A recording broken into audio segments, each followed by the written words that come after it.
media engagement, especially around laws, must continue happening. There are now people moving around with what is called the Table of Mountain campaign, decriminalization of press freedom related. Why should we continue having, and remember the courts declared that defamation thing, but it's still there. So how do we move? In countries like Ghana, press freedom is not a criminal offense. If you write an article about me which is wrong, I go to court, we sort out with you. Why should the government be involved in it and spend so much money? So those are things that we need to engage. But more importantly, like my colleagues raised, is the issue of impunity.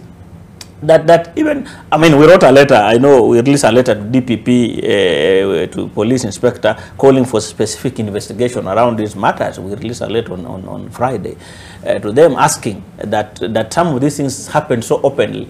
We have even copied IPOA. We met the IPOA colleagues on Friday, gave them names and some of those details about officers who attacked journalists, including that. So we want to see what would happen out of that. They have promised that they would follow it up, but we have had those promises for quite some time. In this country, we have only had 3 prosecutions, successful and complete, where people who have targeted journalists have been arrested, investigated, and judgments made. And there are just 3 cases. Actually, now there are 4. Obviously, you remember the Makori case, which took years for government even to compensate him. There is the Gatete case, the guy who was injured, our colleague who was injured in Buruburu by a special branch that time.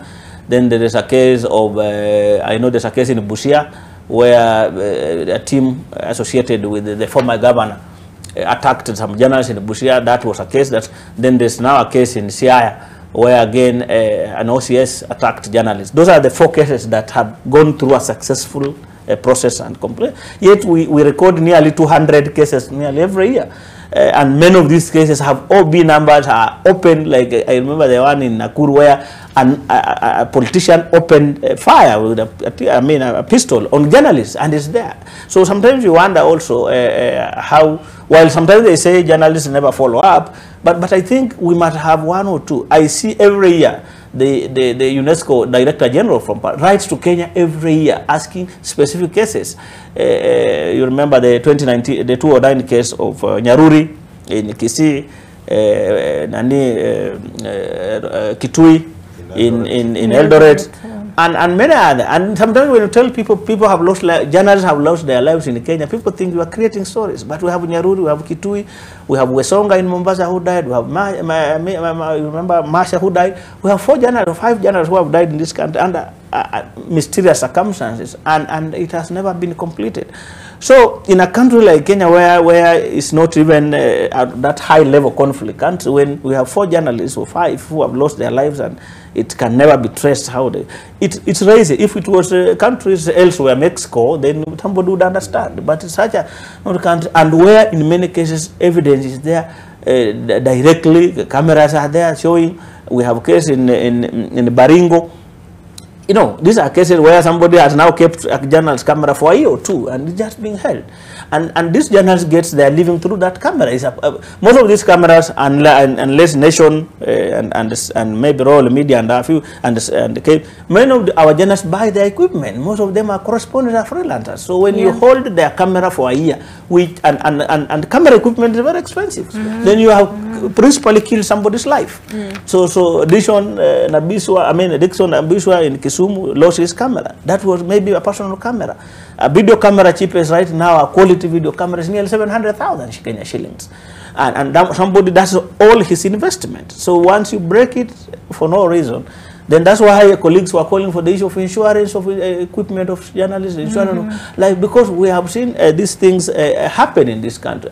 We are talking about now that area of where the national operation is going on in the parts of North Rift. I was there last week with colleagues there, and the journalists tell you what they are going through there. You cry, principally. It's not easy. I know 2 journalists, female journalists, who have quit journalism in Baringo and another area. Simply, somebody was crying, the job he loved, the job he trained for, but he has to leave because life has just become unbearable. Yesterday in Kakamega, during the loss of where an MCA was killed, A journalist with Sema Radio he slept in the bush today because he had recorded the event when they were exchanging those before the MC died. So the suspects are now targeting the journalists who recorded the event. So the guy had to sleep in the bush last night. We are trying to see how to get and help them.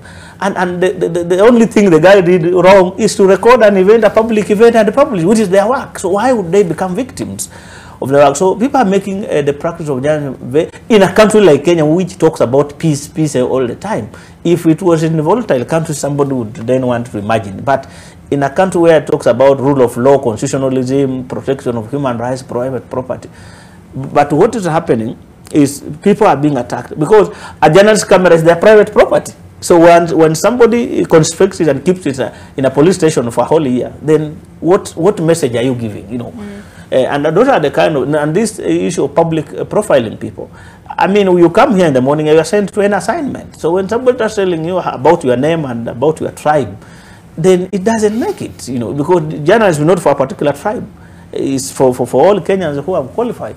And the last but not least is we are looking at a government that wants to create jobs, but that looks at media as a very small place where it's just press conferences. Media in Kenya is a 9 billion industry. 9 billion industry.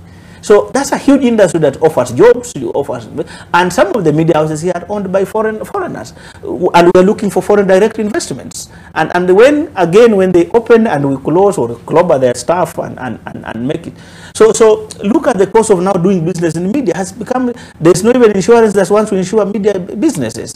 And that, what does that mean for them? You are killing a whole industry. So let's our colleagues also look at the media industry as a business, an industry that's creating jobs for people, in addition to human rights issues, but this is where people get their living.